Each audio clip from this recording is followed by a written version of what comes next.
पूर्णमिदं पूर्णात् पूर्णमुदच्यते पूर्णस्य पूर्णमादाय पूर्णमेवावशिष्यते। ॐ शान्तिः शान्तिः शान्तिः। श्री स्वामीनारायण भगवाननी जय। अक्षर पुरुषोत्तम महाराजनी जय। राधा कृष्ण देवनी जय। सियावर रामचंद्र भगवाननी जय। उमापति महादेवनी जय। गुरु हरि प्रमुख स्वामी महाराजनी जय। गुरु हरि महंत स्वामी महाराजनी जय।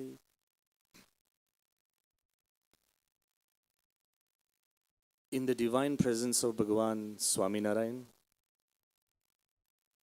in the equally divine presence of my Guru Hari Pramukh Swami Maharaj, Guru Hari Mahant Swami Maharaj, in the revered presence of sadhus, most esteemed presence of two wonderful speakers,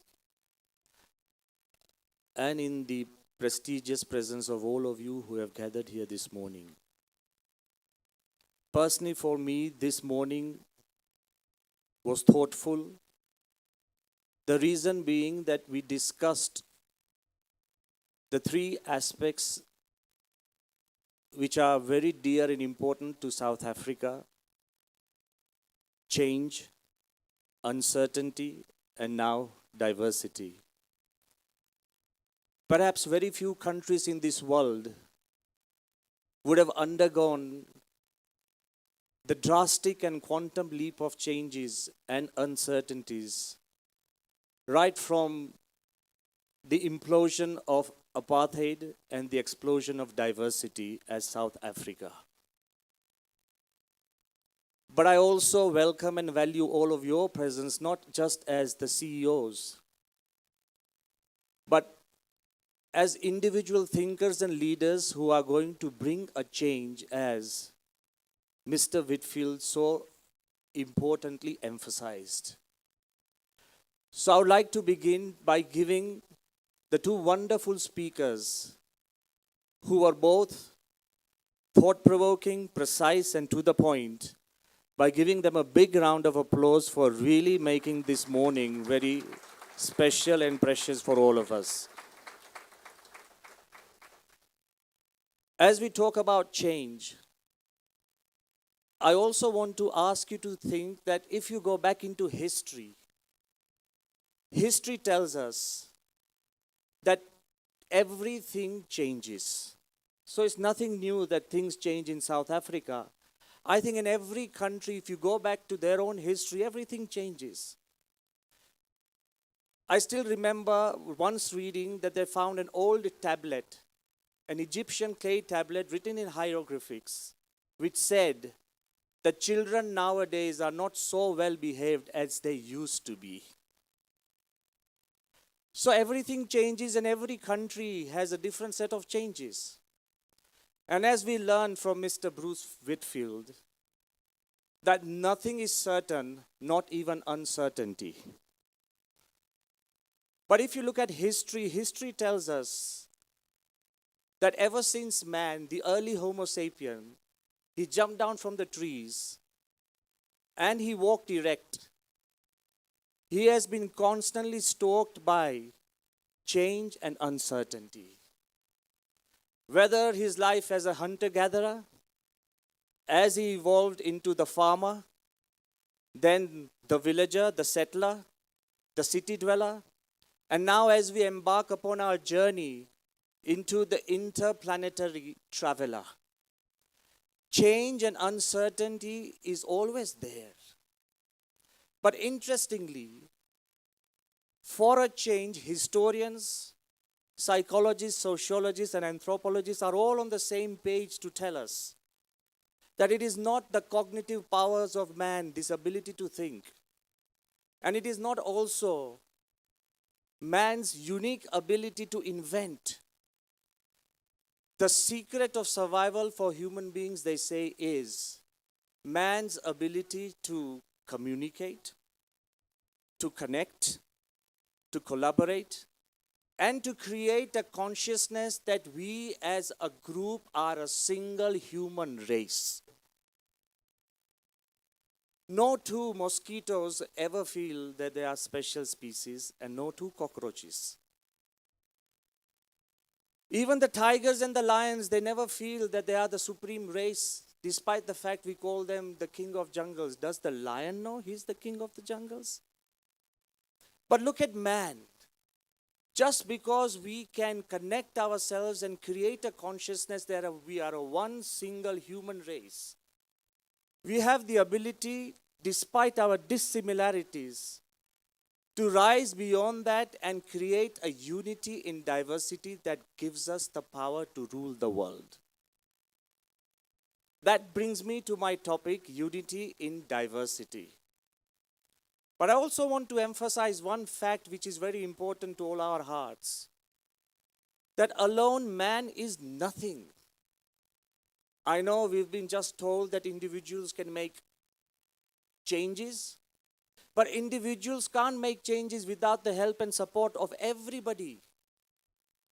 Alone, we are nothing. Even if I make you the king of the world and I ask you to go to the Sahara and stay, alone, without the subject, the king is nothing. So alone, man is nothing. Together, we are everything. Let me emphasize, we call ourselves the crown of creation.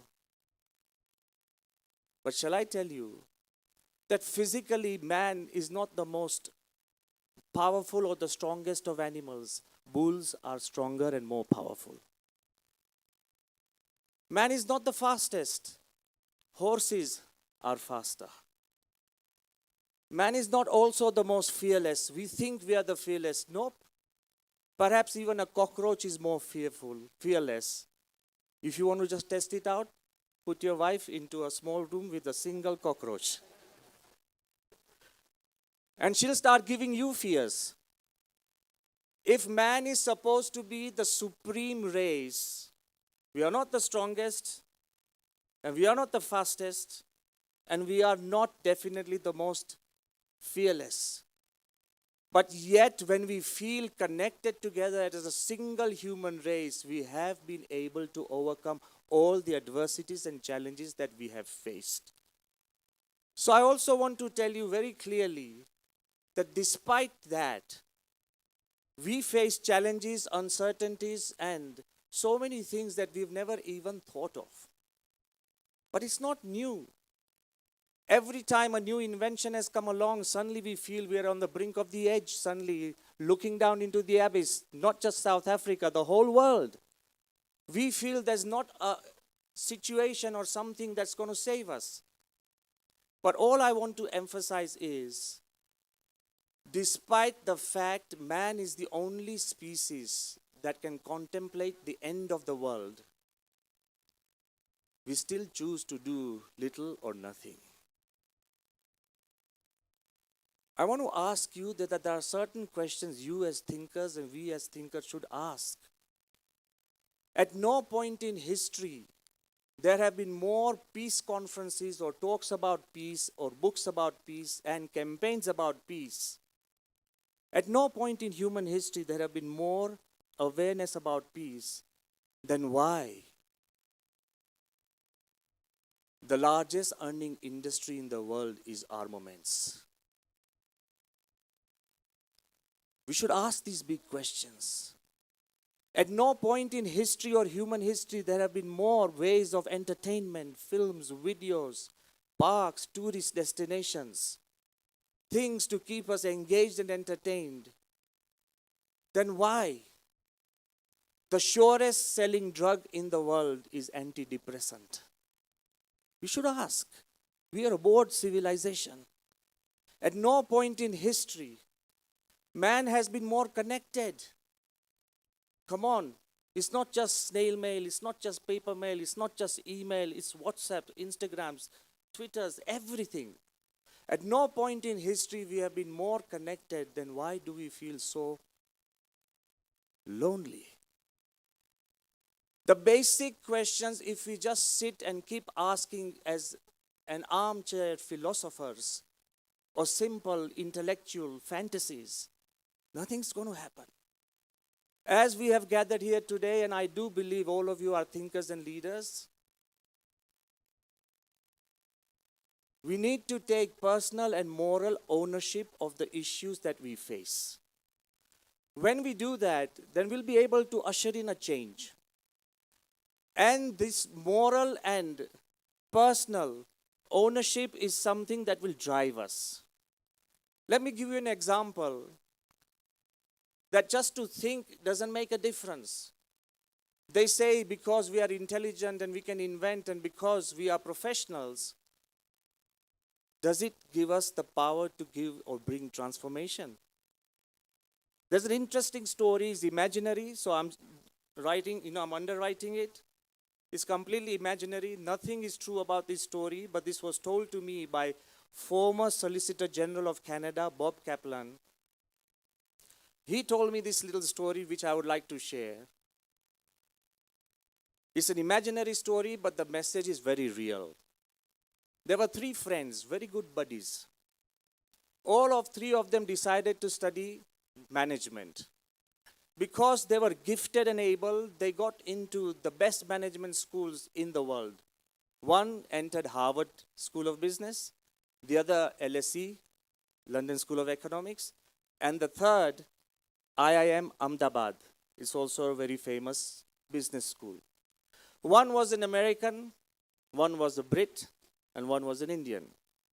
After graduating, all 3 of them decided to be padris, priests. Imagine, huh?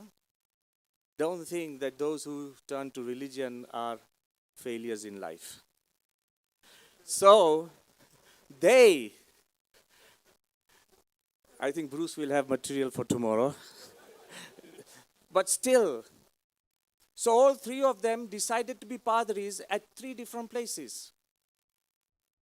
They opened up their small churches, one in India, one in England, and one in America. After 20 years, they connected to each other and they said, let's have a school reunion. Like we have school reunion, friends reunion. They said, let's sit down and talk.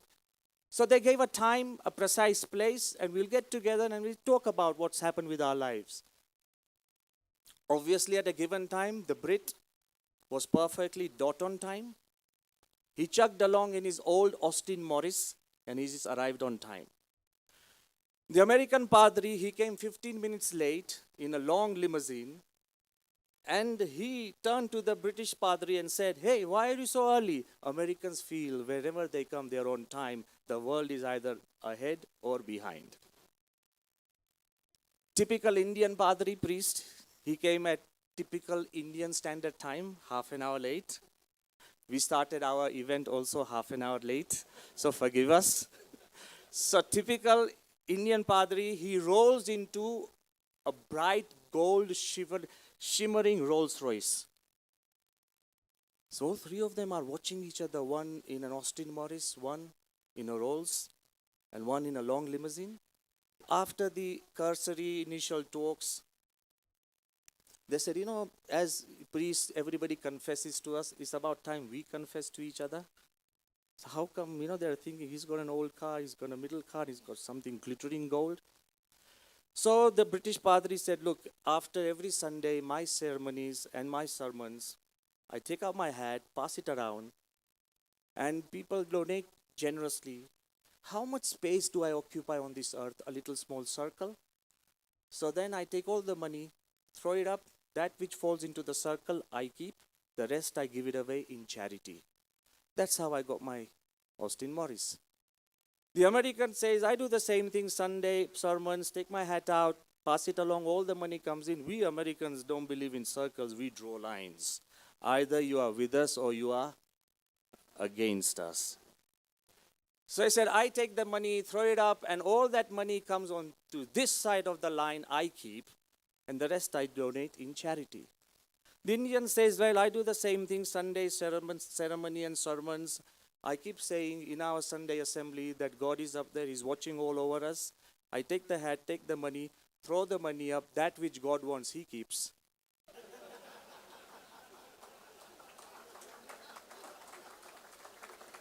The rest comes to me. I don't want to enter into a moral debate or a spiritual debate whether these padris were right or wrong. Is an imaginary story. But however, I do want to think about something. That same age, same ability, same education, same profession. But because that interpretation of life and laws were different, because their outlook was different, the shades of success, the joys of life differ immensely. What we want to consider here today is, are you the guy that draws small circles, isolates himself from the rest of the world? Are you the guy who draws a straight line and divides the world? Or are you the guy that doesn't draw a circle or any straight lines and he invites the world? The most important fact is, if you as corporate leaders and CEOs, because you are in the driver's seat, if you decide to create an environment that is open, inviting, and acceptable, then you have the power to change not just the corporation or your company, but the lives and the houses of the thousands of people who work for you. Unity in diversity is not an option. We don't have a choice. The world is moving so fast and is coming so close, and we are so connected that we don't even have a choice whether do you agree or disagree. You don't have a choice. And because of that, I want to share some important highlights and ideas which can help you and me and all of us to change the way we think. You don't have to change your profession. You don't have to change anything. You don't have to change a country. But can you change the way we look at the world? The most important factor, practically, as I have learned as we move around the world, meeting people and simple people, big people, middle people, all people. The fact that we have learned is very simple, and I would like to summarize in just 5 important ideas. The first, as CEOs or heads of companies, we always think of passion being very important for any CEO.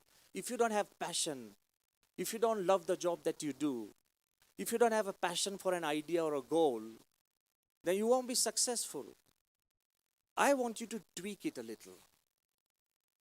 I believe compassion is sometimes more important than passion.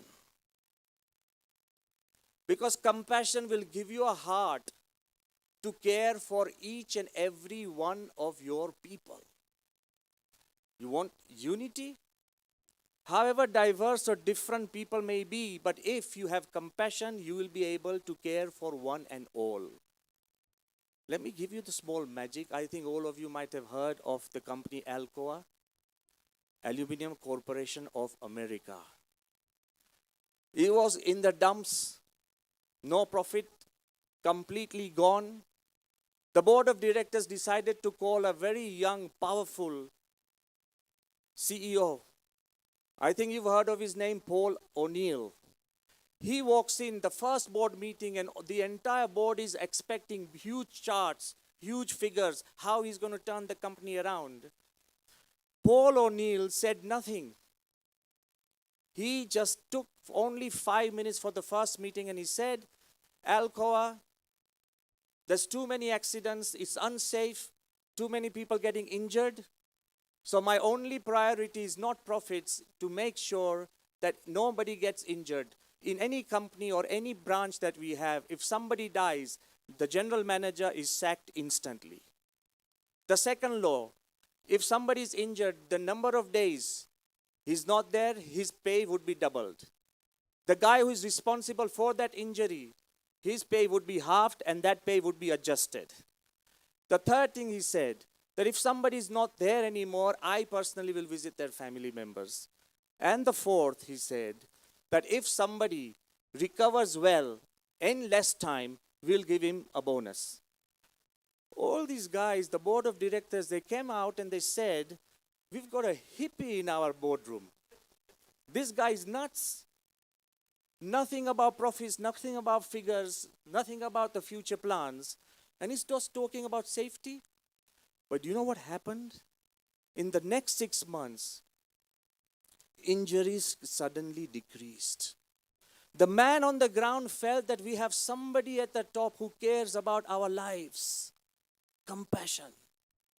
And because of that, there was less absenteeism.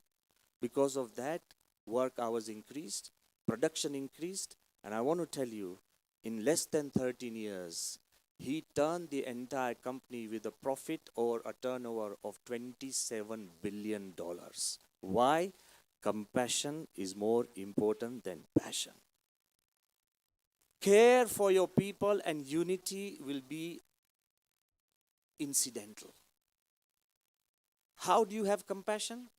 Something that was taught to me personally by one of the greatest leaders that India has produced in the league of Nelson Mandela. It would be not just Gandhi, but also Dr. APJ Abdul Kalam. I remember when he came to Sarangpur, he had written a book on our spiritual head, Pramukh Swami. The title of the book was Transcendence. How do we rise beyond the fences that divide human beings?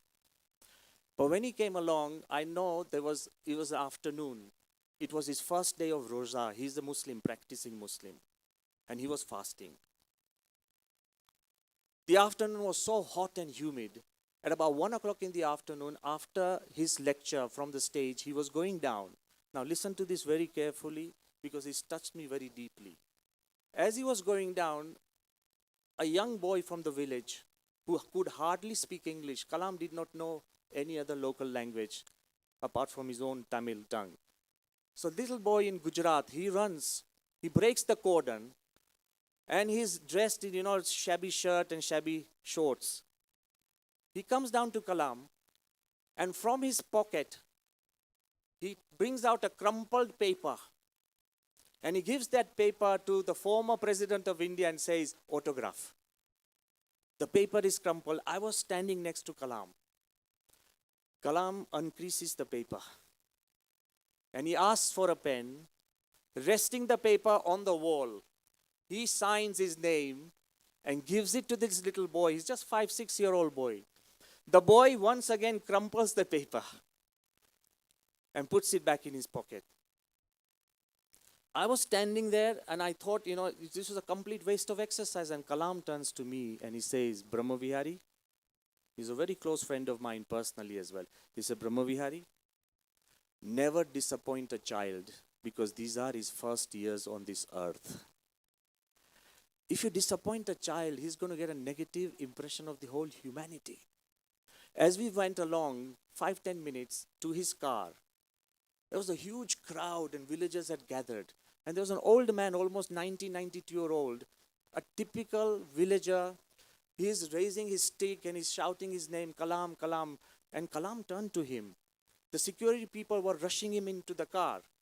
And Kalam called this old man, and this old man said, કે મારા દીકરાના દીકરાએ આપની હાથે photo પડાવો છે. I'll translate. My son's son, my grandson wants a picture with you. The security is upset, everybody is upset. Kalam said, bring him. His grandson could not be found. And it took almost 5-10 minutes to find the grandson who didn't even care about the picture. You understand the situation? The grandfather wanted a picture of his grandson with Kalam. The grandson didn't even care about Kalam. He brings him along, takes a picture, and then Kalam turns to me and says, Brahmavihari, never disappoint an old man because these are his last years on this earth. Compassion has to be complete. You can't be selective. So I ask you, as leaders of the future and present, that more than passion, focus on compassion, you will bring a change wherever you are. The second most important thing which I feel is every CEO or leader needs to have energy. If you're not energetic, if you're not the leader, if you're not the one who's burning the midnight oil, if you're not the guy who's always there first to come in and last to leave, nobody's going to listen to the CEOs or corporate heads. So, energy is important, but I still believe synergy is far more important than energy. It focuses back on the topic that I want to discuss, unity and diversity. You don't have a choice to bring the energies of all the people around you and see the power it creates. As an experiment, I just want to ask you, because we're all intelligent people and nothing's going to appear on the pie charts, don't worry. But as an experiment, I want to ask you, what's the probability of all of us falling to sleep at the same time? You tell me, Swamiji, if you go along too long, the probability gets higher. But don't worry, don't worry.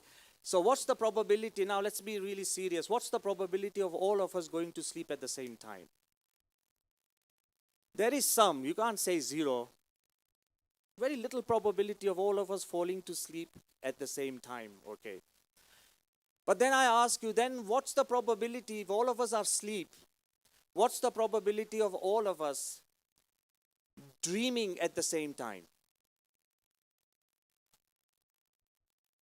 And then what's the probability us falling asleep at the same time, dreaming at the same time, or having the same dream at the same time?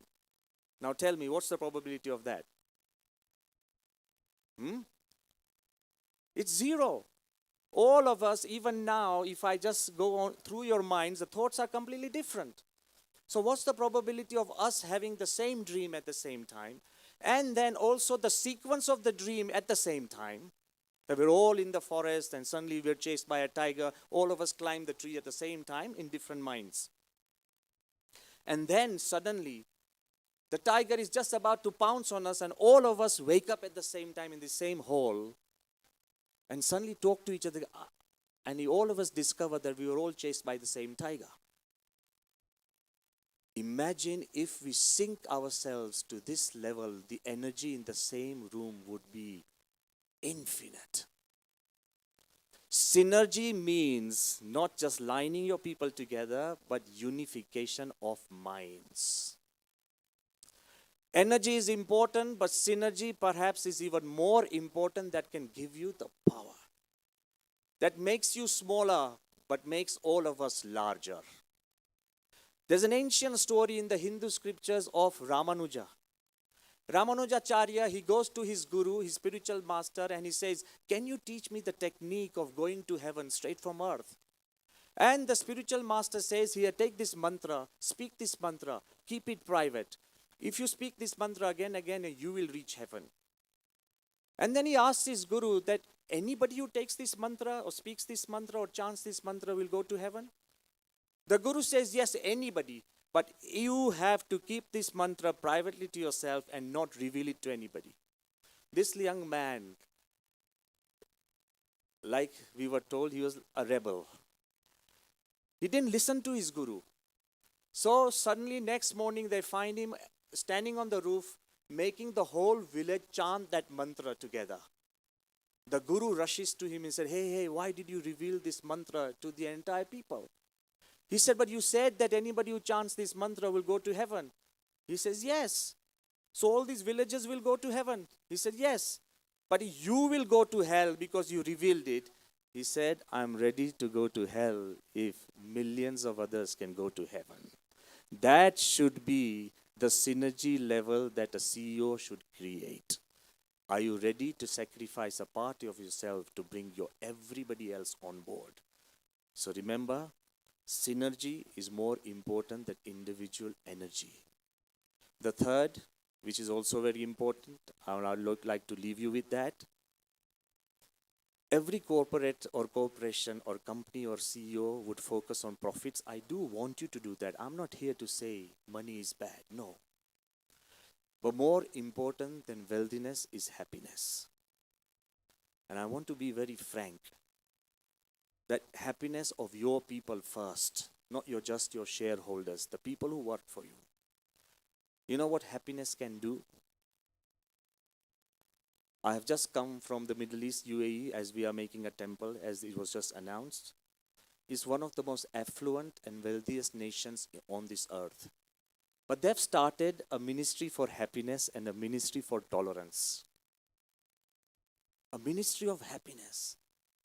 And I met the minister of happiness and I asked him, I said, what do you do in this ministry of happiness? Because the whole world feels that whatever you've got, they want it for their happiness. And after getting everything, you are creating a ministry of happiness. So what do you do in this ministry of happiness? You know what they told us? Very interestingly. They said, happiness is more important than wealthiness. Why? It's all our systems, all our roads, all our infrastructure, all our securities, all our GDP, does it generate the happiness that it is supposed to generate? If it doesn't, that's the role of happiness ministry, to make sure everything at the end generates happiness. They've got a system, happy construction. You know what they write? Initially they used to write the tallest building, the biggest building, this building. Now they write that this building has had 0 accidents. 0 accidents meaning happiness construction. They also say 0 arguments. This project had 0 arguments. That's very unlikely. But 0 arguments, that's the goal of raising the bar of happiness of your people.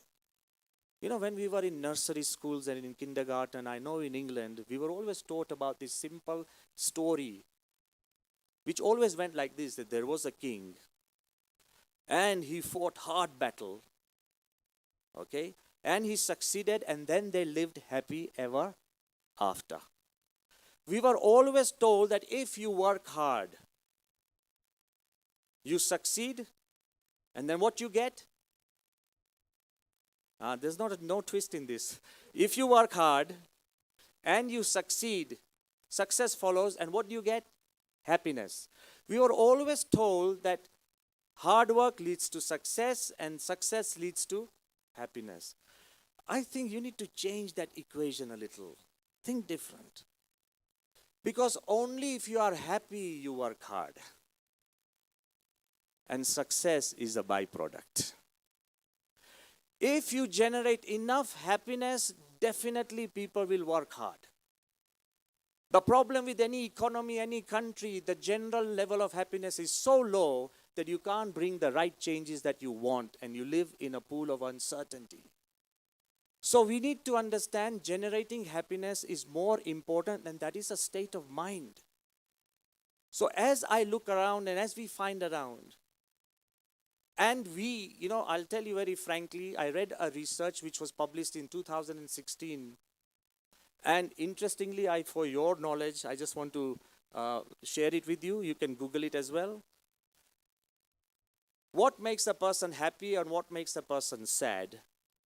And the research was not done by a religious organization, because we think that we have a monopoly, that only religion can make you happy and nobody else can. Nope. So the research was conducted by London School of Economics, LSE, and Paris School of Economics, PSE. And God forbid, this was perhaps the first time they agreed, because England and France, they never agree. Okay? The French, just on the side, I want to tell you that when we built our first traditional Hindu temple in England, in Neasden, everybody was so happy in England and everywhere. And France, the French newspaper Le Monde, they ran a headline, after we made the traditional Hindu temple in the heart of London, they read a headline that the empire strikes back. For 200 years, the British ruled and ruined India. What a sweet way of taking revenge by putting a temple in the heart of London. So the French and the Brits have permanently agreed to disagree.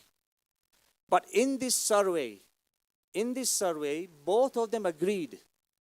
You know what their agreement was? You'll be shocked by the figures. Go and read this research. After all the research they did, they said, education, all of us are.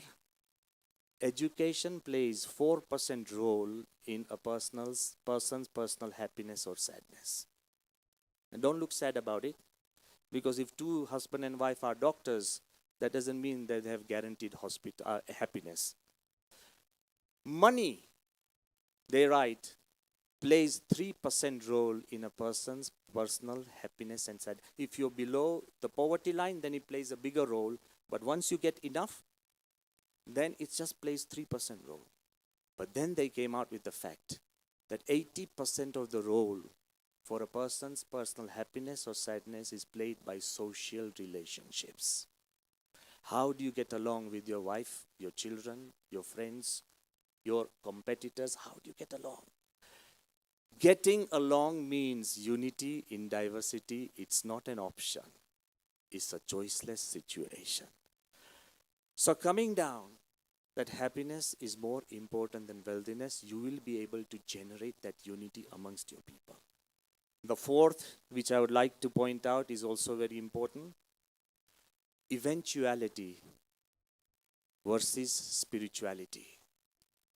You'll ask me, the Swamiji, what do you mean? See, as leaders, you set up everything. You create a system. You put the people in place. You have everything given out like a blueprint and a master plan. Then as leaders, you also think that now eventuality will play the role. You know, you can't explain everything because you're not the mastermind who creates everything. So ultimately, we leave it to fate, as we call it. Sometimes people call it providence. Sometimes people call it luck. But even leaders have to leave things to fate. But instead of saying everything has just an eventuality, if you condition yourself and understand and draw energy from spiritual dimension, and you will feel spirituality also gives you that base and power to withstand all the vicissitudes and change in life. How, I want to tell you. What is the difference between a national leader and a universal leader? What is the difference between a great leader and a legendary leader? And I'll tell you, the difference are a set of values which are moral and spiritual.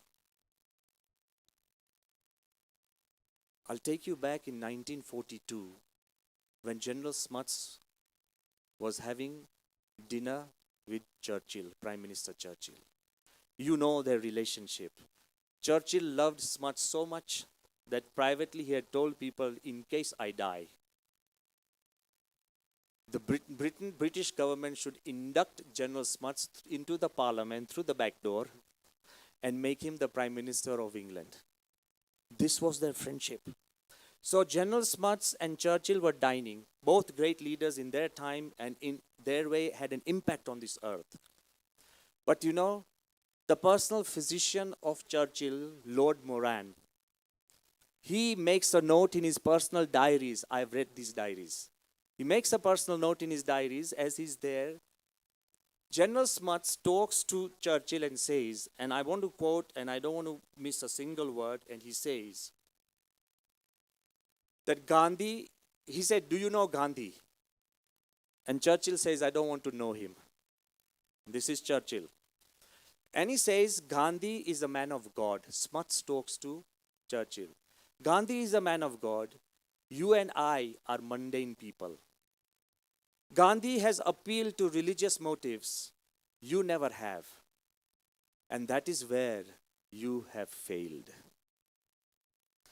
I don't want to compare leaders, but I want to also emphasize that after winning the war, Churchill was voted out of office. And never ever going into office, Gandhi is still considered the Mahatma of not just India, but savior of the world in a different way. What a set of moral or spiritual values can do, you can never imagine. Profits are not alone. Success is not alone. Can you create a lifestyle of your own that is based on a set of moral and spiritual values? When Dr. Kalam had come to Pramukh Swami, our spiritual head, and I think it's again very important to pay attention to this, he came with a master plan of developing India. We're talking about development of South Africa. And don't think India doesn't have its fair share of challenges, of uncertainties and changes. Of course. And there are so many radical forces also working. So when Dr. Kalam, as the chief scientific advisor to the Prime Minister of India, just before he became the President of India, he came to Pramukh Swami and he said, Swamiji, 500 thinkers, not less, of every field from accounts to science to engineering, 500 thinkers have got along for almost 1 year. We have been thinking in which areas India should develop so India becomes a great nation. And he identified. The first was, he said, health and education. The second, agriculture. The third, infrastructure and energy. The fourth, he said, information technology and communication. The fifth, he said, critical technology like nanotechnology, genetic engineering. You don't need so many people, but they're critical for the world development, artificial intelligence. So as he laid out the plan, he said, Swamiji, these are the 5 areas 500 thinkers for 1 year have come up with. If somebody tells you this, do you think you have any chances of advising anything? They say, yeah, fine, great, we'll pray for you. You know, my spiritual guru, Pramukh Swami, he spoke in Gujarati when I was translating. Swami said, Sahib nako kai khute hai. You know what that means? Tell Kalam Sahib that something is missing. How would I have the guts to tell the greatest scientist of India and to say that something is missing? And then Kalam understood and he said, what is he saying? I said, he's saying something is missing. He said, what's missing? Pramukh Swami said, faith in God. At that time, Kalam did not take it down so well. He was suspicious. He said, what do you mean? How do you mean faith in God? For the development of a nation? You know what Pramukh Swami answered later on as we discussed? He said, that tell Dr. Kalam that a nation cannot be evaluated by its roads, buildings and institutions. A nation is evaluated by the character and caliber of its people. The main product of a nation are not gold, diamonds or oil or armaments. The main product of a nation are the people we bring out. So long as South Africa keeps churning out leaders like Mandela and great individuals, I think you have a wonderful future despite all the challenges. The type of people are most important.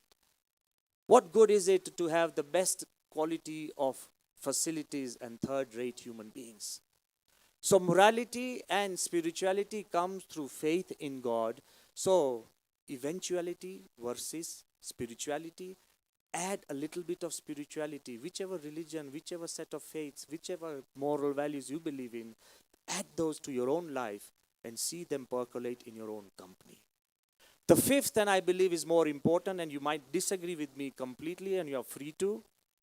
We've always been told, speakers and motivational speakers and spiritual people will tell you that walk the talk.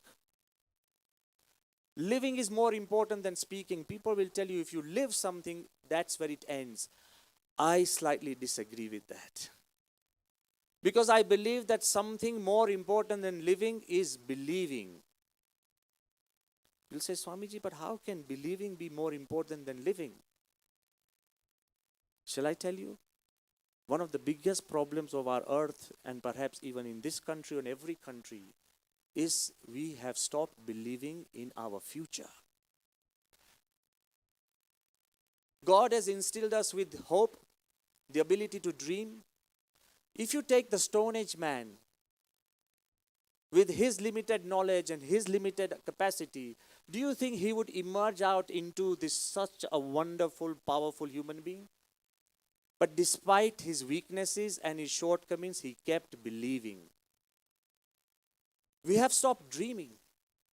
Believe in your own people, even those people who don't live, who don't match up to your expectation. Believe in them. When you believe in them, they will rise up to the expectations.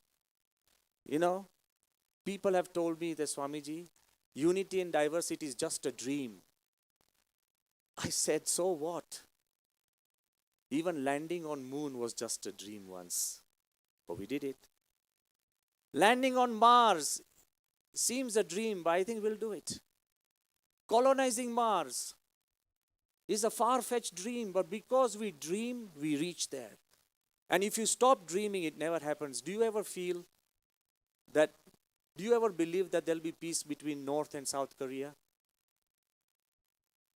Because we don't believe, it never happens. Because we've stopped believing. If I ask you, do you ever feel that a whole month will go in your own home without a fight with your wife or your husband? See, you're already laughing. It means you don't believe. That means you'll always have a fight. The fact, if you believe we will reach there, so that I still believe that living is important. But as we dream, as we believe in the future of the nation, in our own company, in our own people, I think that gives us that extra edge to go forward. And when we dream and when we believe, God gives us the power to, despite our differences and dissimilarities, we rise and we will be able to create some form of unity. What I want to emphasize again at this moment is not just that we are here to talk about unity in diversity. They are not just pretty words from the website, and they are not romantic phrases.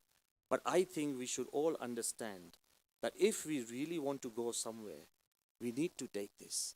Why? Because I believe that I am a living proof of seeing a dream come true. When this idea of a temple in Abu Dhabi came, 1,000 people told us that it's not possible. An Islamic country giving land for a Hindu temple is not possible. For more than 200-300 years, Indians living in the Middle East were dreaming about a temple in the Middle East. When this temple was announced, I got an SMS from some local leader. He said, Swamiji, you have just transported me into the time when I once believed in fairies and supermen and superheroes. What fairies, supermen and superheroes could not do, you have been able to make a temple in Abu Dhabi. It is like a dream. We were recently in Russia, and when we were presenting everything to the Federation of Russia, they said that a temple in Abu Dhabi is nothing short of a miracle. But I also want to tell you, it's not just happened just like that. The Crown Prince of Abu Dhabi, His Highness Sheikh Mohammed bin Zayed Al Nahyan, and I deeply thank him for his generosity, not just gave us 2.5 acres of land, but 5, 13.5, then 13.5 acres more for parking, completely free, 27 acres of land to build a Hindu temple. I think we must appreciate him very deeply for the gesture and kindness. Our Prime Minister also participated in trying to do something special. But I also want to emphasize that what and how unity emerges. Imagine a Muslim country, a Muslim king, donating land for a Hindu temple. And who came forward to work completely in charity? A Christian Catholic, Michael, is our lead architect, and the chief consultant is a Chinese communist. All are participating in charity. If you have an idea and it's selfless and it's beyond yourself, then that idea has the power to bring the whole world together. Don't limit yourself into a small circle. And this temple is not just bringing people together, it's bringing two countries together, two communities together, two cultures together. So I want to tell you, it is possible. The problem with us is we have stopped dreaming and stopped believing. I also want to, in conclusion, tell you that I'm also presenting a similar dream that we have for South Africa. And the dream is, in a 14-acre land, BAPS Swaminarayan Sanstha is trying on attempting to build a beautiful spiritual cultural complex, just like Abu Dhabi. Don't you think 1,000 people must have told us that the economy of South Africa is not right? There's so much uncertainty, there's so much change. And bringing in and investing something so substantial, bringing in culture, a permanent place.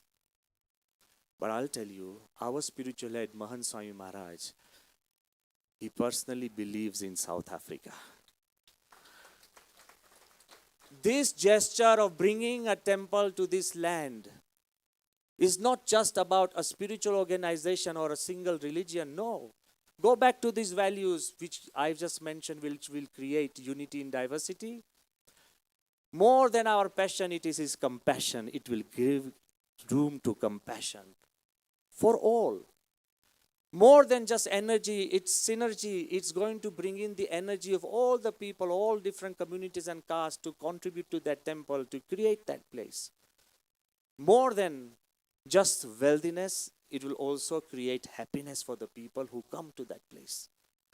More than just, as I say, eventuality, there is a lot of spirituality that will energize and keep us stable.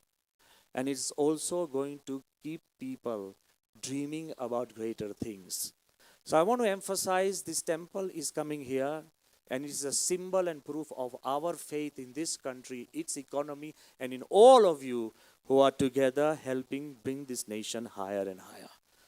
I do believe that our Guru often says, when something good happens, it has the power to attract goodness. So I want to leave you with just one question. That of course all of us want to create unity in diversity. All of us want to take the higher moral ground. All of us want to lead the world in a different way. But I also want to tell you that there is a one intriguing and very disturbing thought that keeps coming to my mind. And it's not the but.